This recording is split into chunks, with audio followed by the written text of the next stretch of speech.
Bonjour à toutes et à tous et bienvenue à ce nouveau Good Morning Market. Nous sommes le jeudi 19 novembre 2020 et la séance d'hier fut encore une fois une séance dans le rouge pour Wall Street.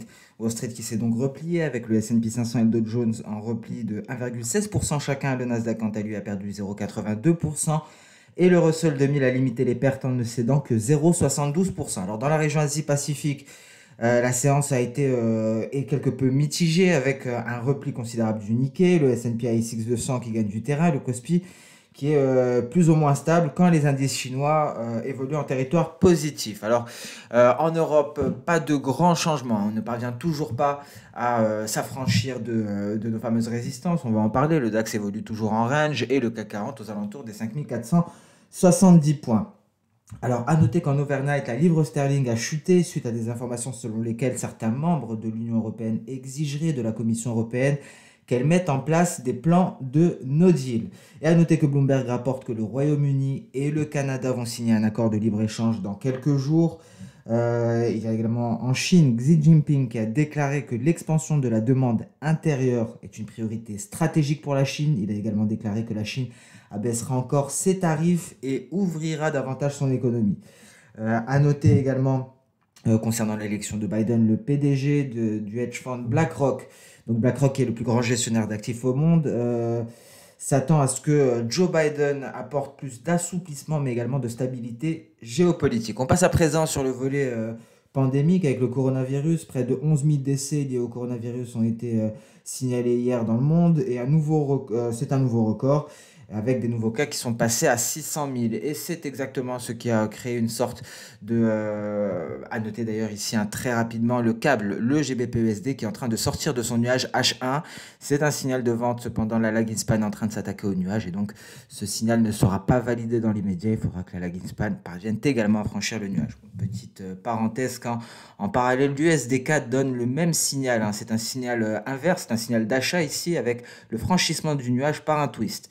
Donc je me permets je vois également que le gold se dirige vers les 1850. On va parler de tout cela dans quelques instants. On termine avec la situation pandémique. C'est exactement ce qui a créé justement ce retour d'une certaine aversion au risque, notamment lorsque le gouverneur de New York a annoncé la fermeture temporaire des écoles. Au Minnesota, on a annoncé également la fermeture des bars, des restaurants, d'une manière générale, tous les endroits d'entertainment, de divertissement, et donc retour de l'aversion au risque. C'est donc la pandémie qui vient éclipser quelque peu les vaccins.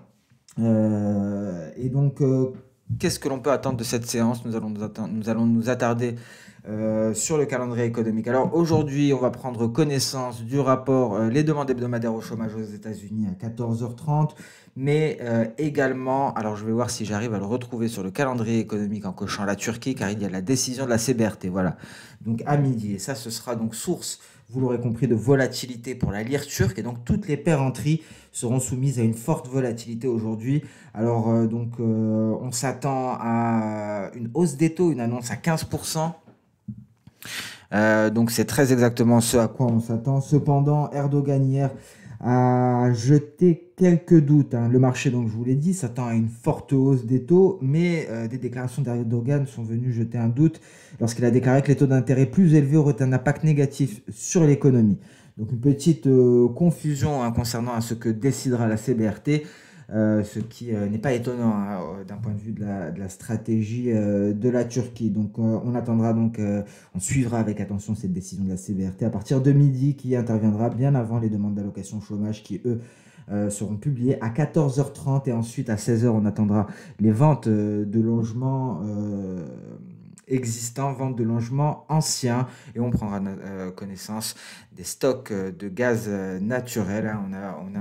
On a abordé le gaz naturel hier avec quelques matières premières, hein, donc notamment les aspects fondamentaux. À part cela, Christine Lagarde devrait prendre la parole aujourd'hui.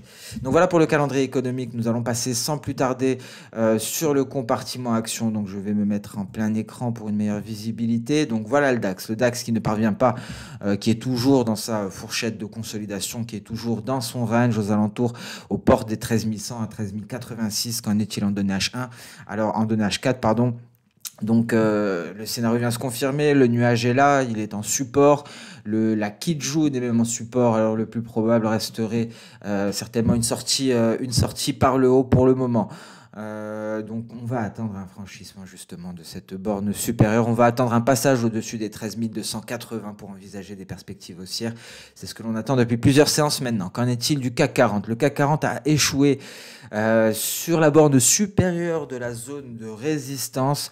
Prudence à partir de là, si on franchit les 5469 environ, ce serait pour aller chercher ce palier de Tenkan. Et c'est bel et bien le dernier rempart avant ces creux-là, les creux du 12 novembre à 5320 points environ. Donc prudence car on s'éloigne quelque peu de la borne haute de la zone de résistance. On passe à présent à Wall Street avec des situations qui sont en train de se développer, notamment sur le Dow Jones. On va d'abord voir le Nasdaq qui, comme prévu, prend le chemin de son palier de Kijun à 11 683 environ, 11 680 en repli. Qu'en est-il en données H1? Nous sommes donc sortis par le bas de notre nuage et nous sommes sur un support actuellement. C'est le dernier rempart avant les 11 780 points. Donc voilà pour le Nasdaq, les perspectives sont baissières à moins qu'il y ait un franchissement dans un premier temps de notre Kijun à 11 930. Donc vous l'aurez compris, ce sont les éléments Ishimoku qui créeront les prochaines résistances en cas de hausse. Et ce palier de SSB à 11 962 qui est à proximité d'un twist. Donc prudence, nous ne sommes pas à l'abri d'un retournement haussier ici sur le Nasdaq. Sinon les projections d'Osoda en cas de baisse pourraient nous donner très précisément le niveau qu'on irait aller chercher. Si jamais le support actuel venait à céder, on va donc prendre les différents points. Et c'est bien V. Donc ici, les projections d'Osoda nous donnent un niveau proche des 11 780 justement. Donc c'est le niveau à aller chercher. Si le repli vient s'approfondir, on franchit la Tenkan, il reste le précédent creux. Et après, ce serait pour aller chercher justement cette projection V. Donc voilà pour le Nasdaq. Qu'en est-il du Dow Jones? Et là, les choses deviennent de plus en plus intéressantes. On se souvient que le Dow Jones avait rejeté justement ce seuil, cette barre des 30 000 points et se replie actuellement pour un retour à la moyenne. C'est ce que l'on attendait, c'est ce que le Dow Jones est en train de faire. Il se dirige vers sa Tenkan. 29 170, c'est le dernier rempart avant la borne supérieure de ce canal baissier. Et j'y pense d'ailleurs, ce canal vient me faire penser également que pour le Nasdaq, si on part à la hausse, on pourrait effectuer justement un pullback. Alors excusez-moi de revenir ici sur le Nasdaq très rapidement, car en cas de hausse, en cas de franchissement de la Kijun, il faut savoir, j'ai parlé seulement des éléments Ishimoku, j'ai parlé du twist, mais il y aura également cette barrière-là à franchir et on pourrait effectivement effectuer un pullback avant de se replier. Donc voilà pour ce dernier scénario que j'avais omis de vous présenter. On revient à présent sur le Dow Jones en données journalières. Donc la prochaine cible, c'est notre Tenkan. Si elle est franchie, ce sera la borne supérieure du canal baissier. Attention car en données intraday, la situation est beaucoup plus claire ici. Alors visiblement, nous avons un probable double top ici. Pourquoi un double top? Car simplement il y a ce que l'on dit une vallée entre les deux tops. C'est pour ça que j'estime que c'est un double top avec une ligne de coup ici à ce niveau-là. Et ce que l'on constate, c'est que ce matin nous avons effectué notre pullback et il y a eu un échec dans le franchissement de la ligne de coup qui aurait permis d'invalider ce double top et qui aurait permis d'aller chercher encore une fois un palier de Kijun et le seuil psychologique des 29 600 points. Alors on n'y est pas parvenu, donc le scénario le plus probable, notamment face à la situation pandémique, est une poursuite du repli avec un premier objectif à 29 216, dernier rempart avant l'objectif théorique qui, je vous le rappelle, est obtenu en projetant la hauteur des tops à partir de la ligne de coup, une ligne de coup qui est à 29 460 points environ. Donc objectif théorique 28 970 pour le Dow Jones. Qu'en est-il du S&P 500? S&P 500 d'abord en données journalières qui a déjà franchi sa Tenkan. La prochaine cible en cas de poursuite de la baisse est 3485 points. En données intraday. Alors souvenez-vous, nous étions le but afin de maintenir un certain momentum aussi était de rester au-dessus de cette oblique haussière. Il y a eu un échec, il y a eu 2 tentatives de pullback. On a décidé finalement de franchir le nuage pour aller chercher ici un support qui correspondait donc justement à la résistance du 13 novembre. Et c'est le dernier rempart avant les 3500 45 points. On pourra avoir un objectif encore une fois plus précis avec les projections de Soda, un objectif assez rapproché. Donc d'un point de vue money management, une entrée à la vente n'offrirait pas d'espérance de gain conséquente, quoique ce serait un objectif à 3532, donc on pourrait éventuellement entrer, mais prudence à ce support, 3545, c'est un palier de SSB, on le voit ici, hein, c'était bel et bien un niveau qui faisait office de résistance ici, avec une inversion de polarité, une résistance devenue support par la suite. Nous allons passer à présent sur le marché des matières premières pour constater ici ce repli du gold. Le gold qui a accéléré quelque peu. On se rapproche de l'objectif des 1850. Alors, à quoi on peut s'attendre une fois qu'on l'on aura atteint les 1850?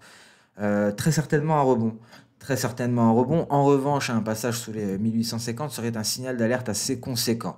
Donc à partir de là, on pourrait s'attendre à un éventuel rebond, voire une consolidation à ce niveau-là, le temps de s'approcher à nouveau de l'oblique baissière pour créer une certaine pression et forcer les cours à franchir peut-être une bonne fois pour toutes à la hausse cette oblique haussière qui au final, hein, c'est tous les franchissements hein, de cette oblique baissière, pardon, tous les franchissements de cette oblique baissière n'ont été que des bull traps. Ici, un bull trap, encore une fois. Donc peut-être cette fois-ci, la prochaine sera peut-être la bonne, mais en tout cas, il faudra s'affranchir des 1908. Hein. Souvenez-vous, ce gros palier de SSB. Voilà, 1908 que l'on retrouve ici, qui vient se confondre avec un palier de Kijun.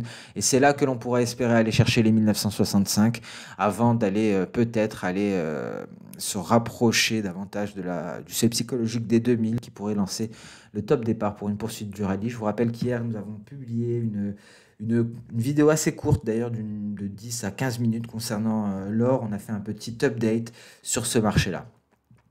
Alors nous allons passer à présent sur le pétrole. Alors le pétrole qui ne parvient toujours pas à clairement décoller des 41,60, mais en tout cas on est bien au-dessus. Et ici la situation c'est un peu compliqué. Alors excusez ce graphique assez chargé, donc je vais m'expliquer immédiatement. Alors hier nous étions dans une configuration de fanion que l'on retrouve ici en rouge. On a eu une sortie par le haut, ce qui a renforcé. Donc voilà la sortie par le haut à ce niveau-là. Une sortie par le haut qui a renforcé les perspectives haussières avec un objectif sur le précédent, un objectif placé au précédent sommet, le seuil psychologique des 43 $. Alors on n'est pas parvenu à en sortir, on est allé très rapidement aller chercher l'apex de ce fanion, les 41,50. On est allé les chercher, donc ce qui nous a permis à présent de déterminer un canal haussier que l'on retrouve ici en vert finalement. Donc ce canal haussier pourrait très bien accompagner les cours en direction des 43 $. Finalement, c'est peut-être le scénario qui devrait se réaliser et le prochain obstacle cette fois-ci sera la nouvelle oblique baissière ici qui relie le sommet des 43 $ avec le sommet que l'on a marqué hier avant de se replier. Donc ce sera le prochain, ce sera donc le prochain obstacle. Donc on peut espérer une hausse du pétrole WTI en direction grosso modo des 42,50. Donc à ce niveau-là, soit on va réussir à le franchir pour aller chercher les 43, soit on va peut-être se replier pour aller chercher la borne inférieure et trouver donc suffisamment d'élan pour progresser à la hausse. Donc vous l'aurez compris, les perspectives d'un point de vue technique restent haussières sur le court terme. Hein, pour le moment, on est dans un canal haussier, on a invalidé le fanion. Attention à cette oblique baissière qui fera office de résistance. Et la retrait du pétrole d'ailleurs pour se replacer en dessous de cette oblique-là. Mais on n'oublie pas que nous avons l'important support des 41,50 qui est là. Nous avons un nuage qui est en renfort et cette zone en jaune, pardon, je vous le rappelle, c'est simplement le précédent range qui a été mis en jaune pour plus de visibilité avec pour borne supérieure les 41,50 et borne inférieure les 38,50. Donc voilà pour le pétrole WTI. Après ces explications, je peux désormais donc retirer notre fanion qui n'est plus d'actualité. On va plus tabler à présent sur ce canal haussier qui pourrait accompagner les cours pour aller chercher les 43 $. On notera également donné H1, un nuage qui fera office de résistance, même si ce dernier n'est pas très épais. Voilà pour les pétroles, la situation est exactement la même hein, pour le Brent. Nous avons ici un canal haussier, donc on va chercher deux droites équidistantes pour tracer notre canal qui sera d'ailleurs beaucoup plus visible en H1. Donc voilà notre canal, nous avions notre précédent fanion qui a été invalidé. On devrait retrouver avec Ishimoku ici notre nuage en support, mais qui est extrêmement... il y a même un twist hein, à ce niveau-là, il vient tout de même se renforcer quelque peu, il renforce la borne inférieure un peu plus tard. Alors le café, effectivement, donc le café est allé chercher 124, hein. Il n'y a pas eu de secret hier concernant le café. C'était bien les 124 qui étaient ciblés et il me semble que c'était assez précis. On va aller voir les hauts, donc 124,15 très précisément. Et on en a parlé hier. C'était vraiment la limite hein, dans cette impulsion haussière malgré un signal d'achat qui nous a été donné par la sortie du nuage par le haut. Qu'est-ce qui nous faisait dire hein, tout simplement ici que l'on n'irait pas au-delà des 124, on va ajouter Ishimoku mensuel sur un graphique journalier. Donc pour ce faire, pour ceux qui ne savent pas le faire, on va sur F2X ici pour retrouver donc, les indicateurs. Je tape ICH pour Ishimoku, je valide. Sur l'intervalle, au lieu de mettre défaut, car j'ai déjà Ishimoku en défaut, c'est-à-dire un Ishimoku journalier sur un graphique journalier. Donc j'ai la possibilité de choisir des Ishimoku d'unité de temps supérieure à celle qui est définie par défaut. Donc ici, ce qui va m'intéresser, ce sera le mensuel. Tout ce qui va m'intéresser, c'est mon nuage. Hein. Je n'ai que faire de la Tenkan, de la Kijun ou de la Shikuspan. Je ne veux que le nuage.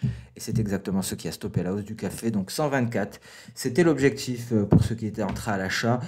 C'était le point d'entrée pour ceux qui souhaitaient entrer à la vente. Maintenant, on peut s'attendre peut-être à un repli en direction de la SSB. Donc, en tout cas, malgré cet ouragan, excusez-moi, je n'arrive décidément pas à retenir son nom, un ouragan d'ailleurs qui a été, il me semble, reclassé en tempête. Et cet ouragan a menacé principalement la Colombie. Hein. Donc, c'est la Colombie qui est le troisième producteur mondial d'Arabica. Et d'où les craintes hein, concernant la production. Donc, étant donné que cet ouragan menaçait les terres colombiennes, donc après il me semble que ça a été reclassé en tempête. Donc à suivre à ce sujet, en tout cas on a bel et bien, la hausse a bel et bien été freinée à 124 et ici on le voyait clairement de toute façon sur le graphique en mensuel. Nous avons même cette oblique baissière qui relie le sommet du 1er janvier 2001 et le sommet du 1er avril 2011 et ça vient renforcer également ce nuage. Donc voilà pour le café ici. Ishimoku était la clé pour avoir un objectif ou un point de vente. On passe à présent sur le marché d'échange avec un billet vert pardon, toujours très proche de son support. Il tente de retrouver des couleurs aujourd'hui pour aller tester sa Tenkan. Et d'ailleurs, ce qui nous permet de déployer une figure chartiste baissière sur l'eurodoll. Et ça va vous rappeler le Dow Jones. C'est exactement la même chose. C'est un double top ici. Nous avons une ligne de coup à ce niveau-là. Ce matin, nous sommes allés effectuer notre pullback, une ligne de coup qui est renforcée par notre nuage. Nous avons également une Kijun en palier, donc c'est assez troublant cette similitude avec le graphique du Dow Jones. Et ici, on est en train d'aller vers l'objectif théorique, c'est allé très vite cette dernière heure. Un objectif théorique qui est très précisément aux alentours des 1,1875 avec une barrière intermédiaire à 1,1825 pour l'euro-dollar. Et ce qui nous intéressera également aujourd'hui, c'est l'USD Tree. C'est l'USD Tree qui n'a pas réussi. Ici, c'est ce niveau qui allait nous donner le signal d'achat, les 778 600, un niveau qu'on est allé chercher du bout de la mèche supérieure à 2 reprises. Actuellement, on se replie pour aller chercher la borne inférieure du précédent canal haussier. Voilà le précédent canal haussier qui nous accompagnait vers des records historiques. Ici, c'était précédent record historique. Depuis, on évolue dans un canal haussier. Alors, pour résumer, la situation géopolitique et les décisions d'Erdogan ont entraîné une hausse de momentum pour l'USD Tree, ce qui nous a ramené, ce qui a abouti à ce nouveau record historique. Depuis, on se replie. Attention à la décision de la CBRT. Attention à la décision de la CBRT.